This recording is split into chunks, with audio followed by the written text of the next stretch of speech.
Okay, so continuing with my review of Crisis of Character by Gary Byrne, and in the previous video, he had decided to leave the Secret Service Uniform Division and in the wake of 9/11 and transferred to the Federal Air Marshal Service.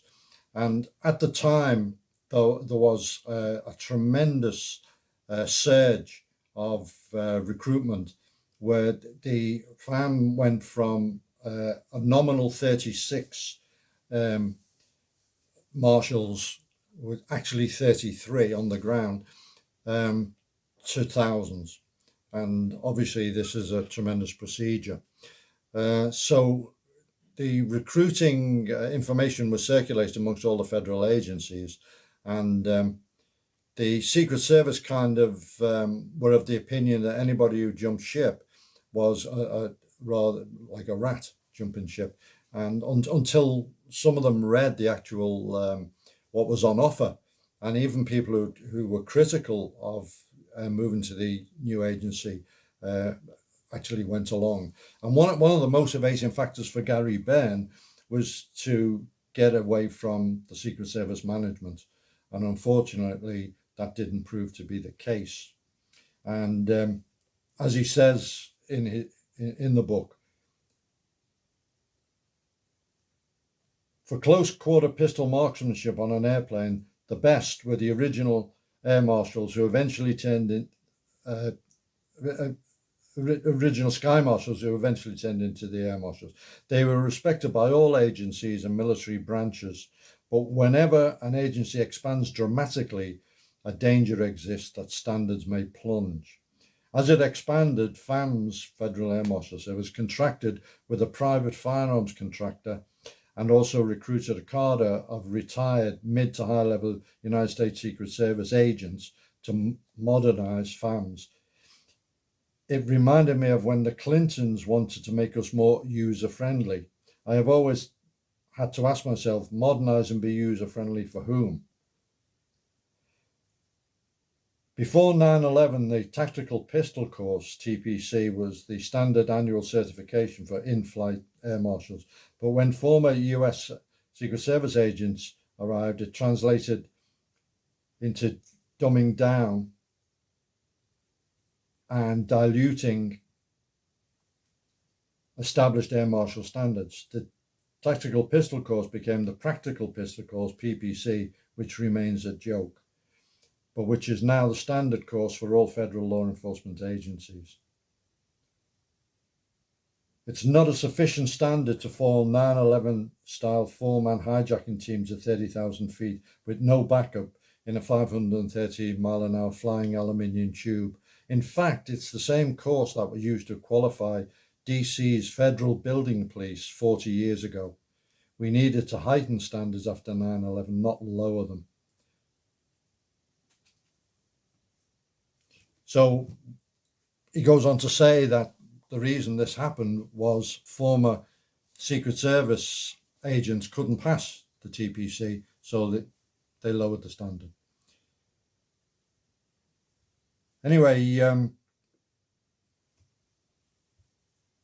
he goes through the training for the air marshals, which then as now had a phase at Artesia, New Mexico. And while there, they were introduced to a shoot house. Now, this is common to all forms of advanced law enforcement training. It's a 360-degree shooting environment to represent the kind of problem that you might face, whether it's raiding a crack house, whether it's doing a hostage rescue in an embassy, or whether in this case it's aboard an airliner. So they had a mock-up of an airliner. And the normal procedure, as Gary Byrne describes it, and which I'm familiar with, is crawl, walk, run. You're taken through, you do dry runs, you get your drills down, your positioning and so on, and then you increase the speed a little bit, you do it dry, and then you might go through with simu missions, for example, or you might go through live, but taking it slow and gradually increasing. Now, what these contracted instructors did was put the guys in cold right into a hot situation at full speed. And then obviously almost everyone messed up. So they're sitting down in the aircraft seats in this simulator, and the instructor is walking along amongst them, telling them how they're going to have to improve with a cocked SIG in his hand. So it's a hot SIG cocked, and he's pointing it at them. Anyway, Gary Byrne looks around and no one else is saying anything. He puts his hand up and points out that this is totally unsafe and unacceptable. He's a federal firearms instructor himself. A row ensues. Each side takes it up the chain, and a kind of draw is established. No one is punished for it. He stays on the course, continues training, and the instructor continues instructing. But it kind of undermines Gary's faith in the instructional process. He then passes the training and is sent to the Philadelphia field office. And around about this time, roughly speaking, the air marshals were taken over by, or the middle management of the air marshals taken over largely by US Secret Service, particularly when the new agency, Department of Homeland Security, and then TSA were created. Previously, the air marshal had been in the FAA. So the leveling of Secret Service came in, and the director was a guy called Thomas Quinn. And one of the first things he did was to bring in a dress code. And the dress code was that the agents had to dress preferably in suits and ties, but smart jackets, smart trousers, and with a smart business shirt and a tie. This because to the Secret Service, being undercover means wearing a blazer rather than a suit. Now, if you explain that to anyone and say, look, you're going to put people to protect an aircraft in the wake of 9/11, everyone knew what happened on 9/11. You had these hijackers, quite large numbers on an aircraft. And the only way to foil them is by the air marshals, the protection being covert and being able to act at an opportune moment. But if everyone knows who the air marshals are and where they're sitting, and the fact that they're armed and they're vulnerable to being disarmed by a mass attack, then anyone with half a brain can understand that and would say, oh yeah, they've got to blend in. But these former Secret Service guys, no, there's got to be a dress code, and they've got to look professional. And some of this came in even years later. Clay Bars, when he wrote his book, he said going through Atlantic City training, they were insisting on this professional appearance, and your hair had to be short and so on. And they wanted everyone to look like military or law enforcement.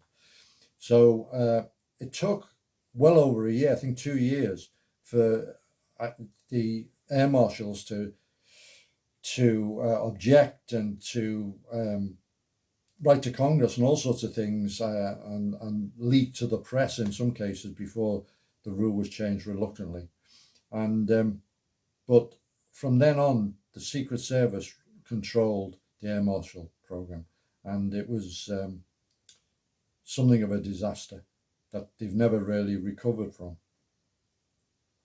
So there's really two types of people who joined the federal, any kind of law enforcement agency.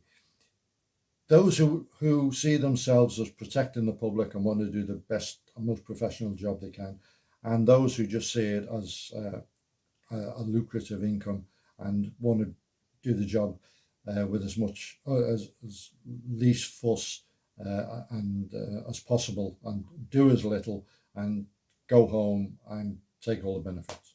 And Gary Byrne's obviously, from both of the law enforcement jobs he did, in the first category, he really wants to do a professional job. One of the missions he talks about was, after a lot of trouble in the Middle East, a lot of American citizens needed to be what's called an NEO, evacuated, and they were doing it through Cyprus. So they surged air marshals to Cyprus on flights, and then had to do this sorting out on the ground, who's who, the documents, and checking them for weapons and things like this, and then protecting the flights back. And they actually flew back in an overt role. They weren't seated on the jet; they were standing and directing things and making. And there were factions within the passengers. There were factions from either side, and there were children. People were very thirsty. It was hot and so on, and this went on for quite a while. And so that was quite a major operation he did. And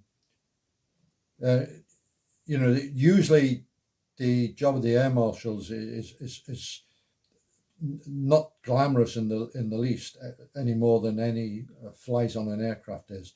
But this at least was a very necessary job, and it was something that they actually did make a difference.